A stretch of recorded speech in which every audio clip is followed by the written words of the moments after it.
So my guide, he'll physically walk me to the start mark. He's positioning me in the middle of the runway to make sure that I'm in the right spot.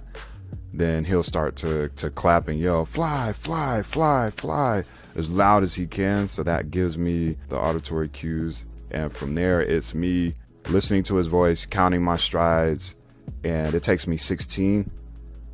On the 16th stride, that's when I jump.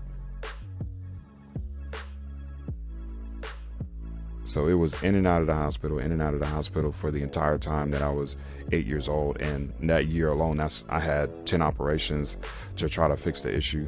And after the last one, the doctors basically said they couldn't do anything else. And they said that I would eventually become blind. It took a year or two to truly get through that grieving process of, all right, this is life.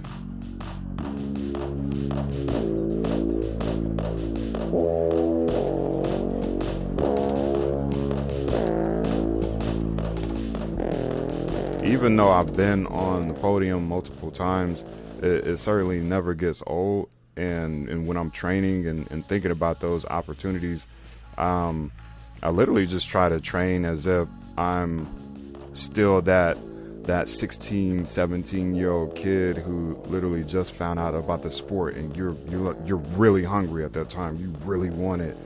And if I can keep that same type of tenacity, then I think it, number one, kind of keeps you humble and kind of taps into that idea of like, okay, well, just because you win doesn't mean that you can't get knocked off. You have to keep working and working and working. No need for sight when you have a vision. At the end of the day, it's not relative solely to someone who's blind or visually impaired. I think that it relates to everyone, because it's not our sight that determines our success. It's that ability to see a vision and do everything in your power to bring it into fruition.